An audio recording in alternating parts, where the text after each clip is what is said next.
आदरणीय मुख्यमंत्र्यांनी हा महाराष्ट्राला शब्द दिला होता. वारंवार रोहितकडूनही ती मागणी होतीये, जयकडूनही ती मागणी झालेली. तुम्ही सगळ्यांनी सोशल मीडियाच्या प्लॅटफॉर्म तुमच्या चॅनलवरही लावली आणि महाराष्ट्रावर अजितदादावर प्रेम करणारी जी तमाम जनता आहे ती त्यांचे आणि दादावर प्रेम करणारे जी लोक आहेत ती महाराष्ट्रातली सगळीच अस्वस्थ. आज आम्ही सगळे फॉर्म भरण्याच्या निमित्ताने इथे आलेलो आहोत. आता बघूया पुढे काय होतं. एक अशी चर्चा आहे की पवार साहेबांना काँग्रेसने पाठिंबा दिला, मात्र राष्ट्रवादीचं विलीनीकरण होणार नाही असं ठाकरे आणि काँग्रेसने दोघांनी अटी शर्ती घातल्या होत्या अशी माहिती. मला बऱ्याच माहिती असतात, अनेक वेळा ज्या मलाही माहिती नसतात त्याही तुम्हाला माहिती असतात. विरोधकांकडून अशी टीका केली जाते की पवार साहेबांचा आदर म्हणून आम्ही दुसरी जागा दिली नाही. अहो ही लोकशाही आहे, प्रत्येकाला बोलायचा अधिकार आहे या देशात.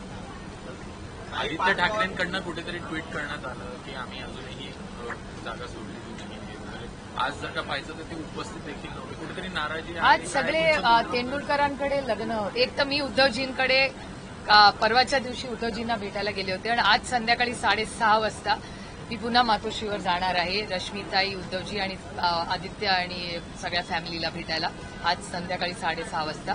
आणि त्याचबरोबर मी काँग्रेस पक्ष, सोनियाजी, राहुलजी, उद्धवजी, आदित्य ठाकरेजी, संजय राऊतजी, सगळेच जे म्हणजे वेणुगोपालजी, खडगेजी आणि अनेक जे काँग्रेसवर अनेक वर्षात चेनीथलाजी जे इन्चार्ज आहेत महाराष्ट्राचे, या सगळ्यांचे मी मनपूर्वक आभार मानते की गेले अनेक दिवस आम्ही सगळे अनेक दशकं, खरं तर खडगेजी मला काल असं म्हणाले की तुझ्या वडिलांबरोबर मी 2-3 वर्ष त्यांच्यानंतर राजकारणात आलो, पण 6 दशकं तुझ्या वडिलांनी यांनी एकत्र काम केलेलं आहे. योगायोगाने दिग्विजय सिंगजींचाही फोन आला होता, कमलनाथजींचा फोन आला.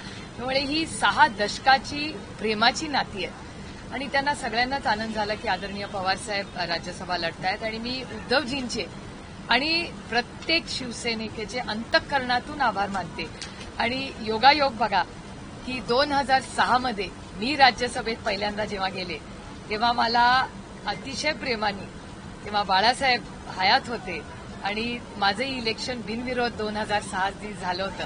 आणि आज 20 वर्षानंतर बाळासाहेब आपल्यात नाहीत, पण काँग्रेस पार्टी आणि शिवसेना आणि आता जे चित्र साधारणपणे दिसतंय की सगळ्यांनीच महाराष्ट्रातल्या सगळ्याच पक्षांनी एक समंजसाची भूमिका मांडलेली दिसते आता तरी जी काय बातमी येत आहेत. आणि असं दिसतंय साधारणपणे की हे सगळं इलेक्शन बिनविरोध होईल अशी परिस्थिती, असं एक साधारण चर्चा ही मी आता आधी ऐकलेली आहे. त्याच्यामुळे महाराष्ट्रातले सगळेच पक्ष समंजसपणे आणि एक सुसंस्कृत महाराष्ट्र, कैलासवासी यशवंतराव चव्हाणांचा जो महाराष्ट्र होता त्याच्यात विरोधक हा आपला शत्रू नाही, ही वैचारिक लढाई आहे. आणि तीच संस्कृती आज या इलेक्शनमध्ये आपल्याला दिसते. ही आपल्या सगळ्यांसाठी एक अभिमानाची गोष्ट आहे. हीच तर महाराष्ट्राची आन बान आणि शान आहे आणि ही संस्कृती जपवण्यासाठी सगळेच प्रयत्न करतायत. ही एक आनंदाची आणि समाधानाची गोष्ट आहे. मी पुन्हा एकदा काँग्रेस पक्षाचे आणि शिवसेना पक्षाचे, महाविकास आघाडी आणि इंडिया अलायन्स मी आवर्जून उल्लेख करीन. काल अखिलेशजींशीही बोलणं झालं, त्यांच्याही सहकार्याची भूमिका भावना होती. कम्युनिस्ट पक्षाचे आमचे अनेक पदाधिकारी असतील, जयंत भाईंचाही काल फोन आला होता. त्याच्यामुळे हे सगळे 6 दशकं ज्या सगळ्या लोकांनी आदरणीय पवारसाहेबांना जी साथ दिली, आज ते सगळे आमच्याबरोबर होते या सगळ्या प्रक्रियेमध्ये. त्याबद्दल मी माझ्या अंतःकरणातून त्या प्रत्येकाचे मनपूर्वक आभार मानते. आणि सगळ्यात महत्वाची गोष्ट की बारामतीकरांचे मी नतमस्तक होऊन आभार मानते, कारण का ही सगळी जी सुरुवात 6 दशकापूर्वी 1967 ही फेब्रुवारीमध्ये जी सुरू झाली, ती सगळी हा सगळा प्रवास हा बारामतीकरांनी जी साथ दिली त्या प्रत्येक बारामतीकरांसमोर मी नतमस्तक होऊन महाराष्ट्राच्या मायबाप जनतेचे आणि भारतात सगळ्या लोकांनी जी आदरणीय पवार साहेबांना 6 दशकं साथ दिली त्यांचे मनपूर्वक अंतःकरणातून आभार मानते.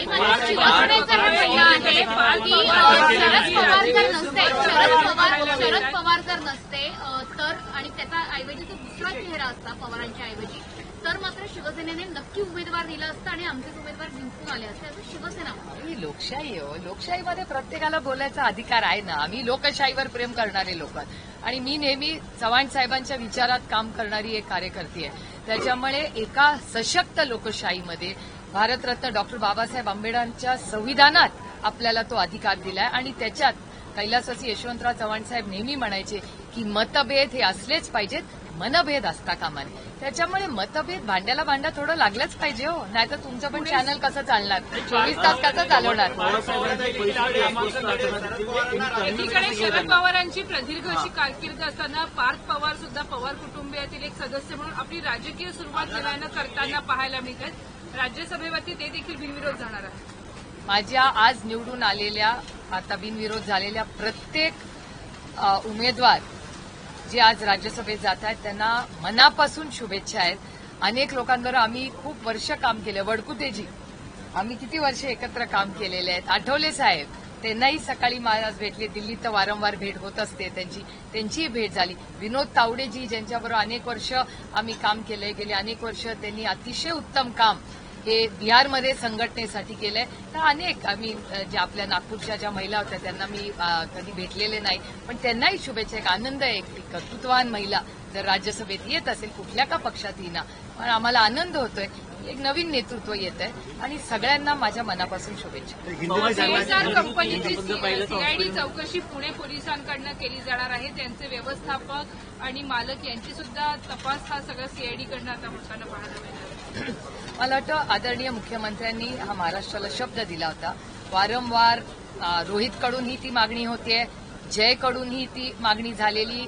तुम्ही सगळ्यांनी सोशल मीडियाच्या प्लॅटफॉर्म तुमच्या चॅनलवरही लावली आणि महाराष्ट्रावर, अजितदादावर प्रेम करणारी जी तमाम जनता आहे ती त्यांचे आणि दादावर प्रेम करणारे जी लोक आहेत ती महाराष्ट्रातली सगळीच अस्वस्थ आहेत. आणि ती जी भावना आहे त्या, म्हणजे तुम्ही जर सोशल मीडिया बघितला, लोकांना भेटला, तर कुठेतरी अस्वस्थता आहे. आणि सगळ्यांची एवढीच मागणी आहे की एक पारदर्शक इन्क्वायरी व्हावी, ही मागणी आहे. आणि त्याच्यात म्हणजे रोहितजी सातत्याने ती मागणी करतोय. ज्याच्याही मनातून ती 2 वेळा तुम्हीही सगळ्यांनी तुमच्या चॅनलवर दाखवलेली आहे. आणि फक्त ती माझ्या घरातली दोन्ही मुलं आहेत म्हणून मी म्हणत नाही, पण महाराष्ट्रातल्या असंख्य अजित दादा प्रेमींचीही ती मागणी आहे. पार्थ पवार पहिल्यांदाच राज्यसभेवर जात आहे. तुमच्याकडे देखील प्रदीर्घ अनुभव आहे. आत्या म्हणून काय सल्ला द्या? एकतर एक गोष्ट आदरणीय पवारसाहेबांनी जी मला सांगितली ती मी प्रत्येक राज्यसभेवर गेलेल्या किंवा निवडून आलेल्या व्यक्तीला सांगत असते की लोकसभा आणि राज्यसभा कान उघडे ठेवायचे आणि कमी बोलायचं. जेव्हा वेळ येईल, बोलायची संधी मिळेल, तेव्हा अभ्यासपूर्णच बोलायचं. कारण का तिथला प्रत्येक व्यक्ती जो बसलाय तो आपल्यापेक्षा जास्त जाणतो आणि देश आपल्याकडे बघत असतो. त्याच्यामुळे खूप जबाबदारीचं काम आहे. तर आदरणीय पवारसाहेबांना मला ती सांगितली होती. आणि एक गोष्ट मी आवर्जून सांगेन की लोकसभा जेव्हा निवडून गेले ना, तेव्हा मी पहिल्या दिवशी लोकसभा लढल्यावर आदरणीय पवारसाहेबांनी, मी नेहमी कारपूल करतो, ते एकाच गाडीतून पार्लमेंटला जातो. तर तेव्हा जात असताना जुन्या पार्लमेंटची बिल्डिंग होती आणि तिथे तो जिना आहे आणि तिथे कार्पेट आहे. गाडी एका मागे उभी होती आणि मला ते पोर्चमध्ये जाताना मला अजूनही तो दिवस आठवतो. मला म्हणले होते, ही शिडी जू चढतेस ना तू? म्हटलं हा. तर मी म्हटलं हो, मला माहिती आहे शिडी. म्हणले ऐक मी काय सांगतोय. ही शिडी जू चढतेस ना, ही फक्त आणि फक्त बारामती लोकसभा मतदारसंघामुळे तुला ही शिडी चढायची संधी मिळाली आहे. त्याच्यामुळे जेव्हा जेव्हा चढशील तेव्हा या गोष्टीची जाणीव ठेव की ही संधी तुला फक्त आणि फक्त बारामती लोकसभा मतदारसंघामुळे मिळाली. जोपर्यंत त्या भावनेशी इमानदार राहशील, ही चिडी आयुष्यभर चढू शकतील. त्याच्यामुळे मला असं वाटतं पार्लमेंटमध्ये आम्ही जे कोणी जातो, लोकसभा असू दे किंवा विधानसभा, ही संधी आम्हाला कुणामुळे मिळाली ह्याची जाणीव ठेवण्याचा एक प्रांजळ प्रयत्न आम्ही करतो. जो सल्ला माझ्या वडिलांनी मला दिला तो मी एक आत्या म्हणून, एक बहीण म्हणून, एक सहकारी म्हणून जर विचारलं तर प्रत्येकाला मी देतो.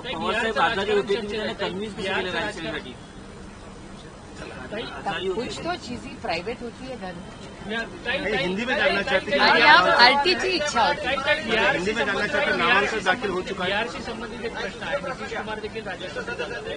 बिहारचं राजकारण चर्चेत आहे. तिथे मुख्यमंत्री बदल पासून वेगवेगळ्या चर्चा घडताना पाहायला मिळतात. हो, मलाही आश्चर्य वाटलं खरं. कारण म्हणजे जेव्हा बिहारचं इलेक्शन चाललं होतं तेव्हा नितीश कुमारजीच चेहरा होते त्या इलेक्शनचे. त्याच्यामुळे आज एकदमच बदल कसा झालाय हे आम्हालाही कळलेलं ना. आता थोडं दिल्लीला जाऊन माहिती काढायला लागेल पुढच्या आठवड्यात. भाजपकडनं मुख्यमंत्री पदाचा चेहरा हो, तेच काय कळत नाही. बऱ्याच बातम्या येत आहेत. आता सोमवारी जाऊन जरा बातम्या काढायला लागतील दिल्लीत जाऊन. चला निघू मी. आज आदेश शरद पवार जी का नामांकन में दाखिल हो चुका है, लेकिन इस फैसले तक पहुंचने के लिए काफी लंबा वक्त लगा, क्योंकि लगातार रवि ठाकरे यहीं से खड़े रह के कह रहे थे कि नहीं पूरे नंबर्स अगर देंगे, विकास आघाड़ी की क्वेश्चन देंगे तो दावेदारी उन्हीं की है। फिर कांग्रेस ने भी यही कहा कि नहीं उनके नंबर्स है, वो चाहते हैं।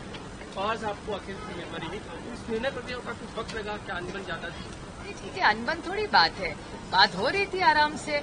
और महाविकास आघाड़ी आप सबको पता है, और मैं तहे दिल से सोनिया जी, राहुल जी, उद्धव जी, संजय राउत जी, आदित्य जी, चैनीताला जी, वेणुगोपाल जी, माननीय खड़गे जी, सबकी और मतलब हर कांग्रेस के जो नेता हमारे साथ खड़े रहे और हर शिवसेना के वरिष्ठ नेता जिनके साथ हम सबने काम किए और पवार साहब के साथ 6 दशक जिन्होंने काम किया, उनकी तहे दिल से आभारी हूं कि उन्होंने महाविकास आघाड़ी की तरफ से आदरणीय पवार साहब का फॉर्म जो भरने का निर्णय सबके लिया. मैं सबकी बहुत बहुत आभारी हूं. निर्विरोध होगा चुनाव, क्या लगता है?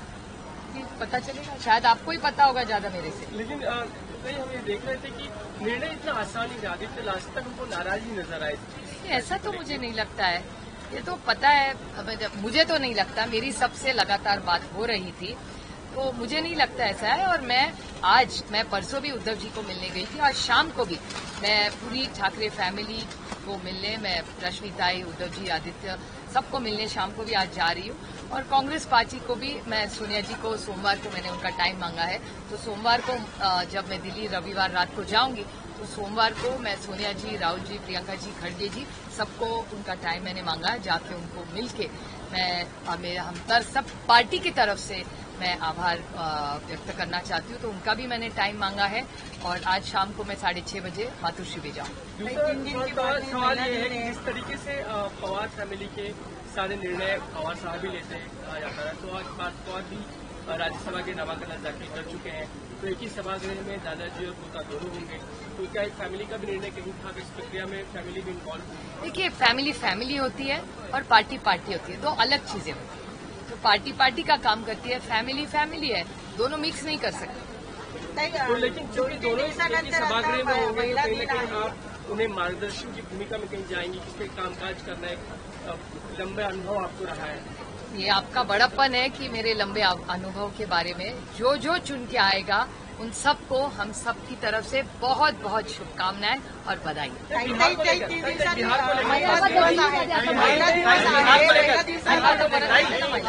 नीतीश कुमार जी को नॉमिनेशन नहीं, मुझे अब पता नहीं क्या हुआ है बिहार में.